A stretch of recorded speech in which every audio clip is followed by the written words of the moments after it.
Hello friends, good morning. সকলে কেমন আছো? আশা করি ভালো আছো, আর আমিও আছি খুব ভালো।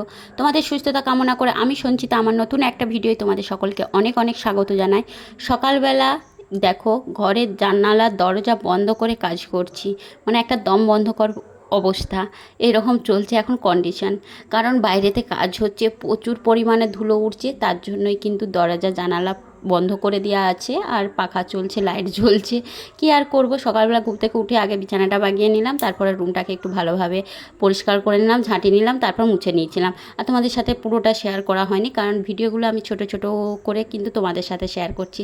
তারপর একটু বাদে এসেছিলাম আমি ওপরে এসে আমি তোমাদের সাথে একটু কী রকম ঘরে কতটা কাজ এগিয়েছে, কি হচ্ছে না হচ্ছে তোমাদের সাথে একটুখানি শেয়ার করছি। দেখো, কারণ ওপরে যে পুটির কাজ মোটামুটি কমপ্লিট হয়ে গেছে, কিন্তু এরপর রং লাগবে, সে রঙের কাজ এখনও হয়নি।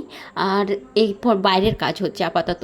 তার জন্য তোমাদের দাদাভাই দেখো উপরে যে সব ছাদেতে বেশ কিছু জিনিস ছিল সেগুলো বাগাচ্ছে। আর এইটা হলো আমার ছেলের সাইকেল, ছোটোবেলার এক সাইকেল, সেটা নিয়ে কিন্তু আমার ছেলে ভীষণ খেলা করতে, এতটা খেলা করতো ধারণার বাইরে। তো সেইটা তো এরপর নষ্ট হয়ে গেছে, বাড়িতে পড়েই ছিল, সেটাকে এরপর লোহা ভাঙার ইয়েতে বিক্রি করে দেওয়া হবে। তার জন্যই কিন্তু তোমাদের দাদাভাই একাই কন্টিনিউ ঘর দুয়ার সমস্ত কিছু বাগিয়ে যাচ্ছে, কাউকে একটা কাজও করতে দিচ্ছে না, আমাকেও করতে দিচ্ছে না, বাবুকেও করতে দিচ্ছে না, মানে আমার শ্বশুরমশাইকেও করতে দিচ্ছে না। দেখো, ছাদ পরিষ্কার থেকে শুরু করে ঘর দুয়ার পরিষ্কার থেকে শুরু করে এই সমস্ত জিনিস পরিষ্কার থেকে শুরু করে সে একাই করে যাচ্ছে।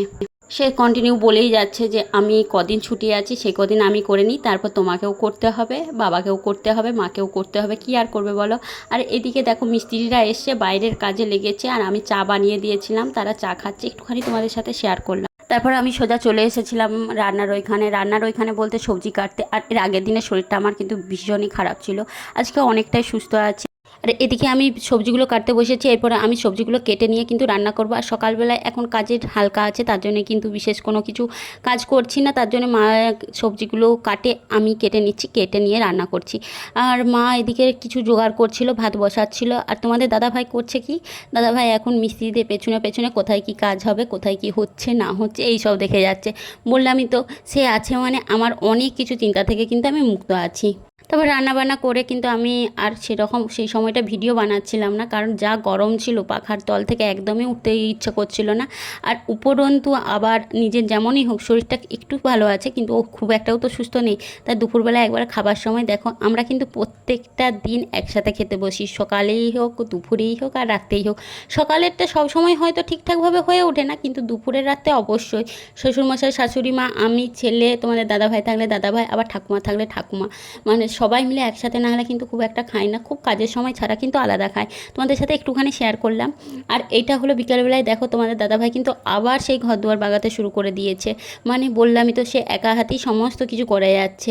তারপরে সে ফ্রেশ ট্রেশ হয়ে বেরোচ্ছিল রঙের অর্ডার দিতে। হ্যাঁ, রঙটা আসেনি, বাকি প্রাইমার বা যে সকল জিনিসগুলো লাগে সেগুলো এসেছিলো, কিন্তু রঙের অর্ডারটা দিয়ে আসা হয়নি, রঙের অর্ডার দিতে যাচ্ছে, তার জন্যই কিন্তু সে রেডি হয়ে বেরোচ্ছে। আমি বলছিলাম আমাকে নিয়ে চলো, বলছে তুমি কি করতে যাবে, তোমাকে যেতে হবে না, আমি যাচ্ছি আর মিস্ত্রি যাচ্ছে। আর তোমাদের দেখো বাইরে থেকে একটুখানি শেয়ার করছি, পুরো বাড়িটা ঘষা কমপ্লিট হয়েছে। মানে এর আগে আমাদের যে কালারটা দেওয়া ছিল ওইটা হলো স্নো সিমেন্ট, ওইটা কিন্তু কোনো কালার নয়, অনেকে ভাবতে পারো ওইটা হয়তো কালার, কিন্তু ওইটা কোনো কালার না, ওইটা স্নো সিমেন্ট দিয়েছিল। ওটাকে ঘষে মিস্ত্রিরা পরিষ্কার করছে, করে তারপরে কিন্তু এরপরে প্রাইমার দেওয়া হবে, কালার দেওয়া হবে। আর পুরো বাড়িটা কিন্তু রং করতে প্রচুর প্রচুর টাকা খরচা হচ্ছে, যেটা মানে বলার নয়। কারণ আমাদের বাড়ির এরিয়াটা ভীষণ বড়, একটা ছেলের এত বড় বাড়িটা প্রয়োজন নেই, কিন্তু তবুও আমার শ্বশুরমশাই বানিয়েছে, কী কারণে না কারণে তোমাদেরকে পরে কোনো ভিডিওতে শেয়ার করব। বড়মশাই সারা দিন কাজ করে যাচ্ছে, তার জন্য কি কিছু ভালো কিছু বানাবো না, ভালো কিছু খাবার বানাবো না। দেখো সন্ধ্যাবেলায় এনেছিল চিকেন, কারণ আমি বলেছিলাম আমি চিকেন খাই না বলে কিন্তু বাড়ির কেউ একদমই চিকেন খেতে চায় না। আমি বলেছিলাম যে না, আমি নাই খাই, তুমি নিয়ে এসো, কারণ কন্টিনিউ তুমি যে পরিমাণে কাজ করছো তোমারও তো পছন্দ মতো কিছু খাবার বানিয়ে দেবার আমার তো অধিকার হয়। তার জন্যই রাত্রেবেলায় কিন্তু চিকেন বানাচ্ছিলাম। আর তোমাদের দাদাভাই কিন্তু মাংস খেতে বেশ পছন্দ করে।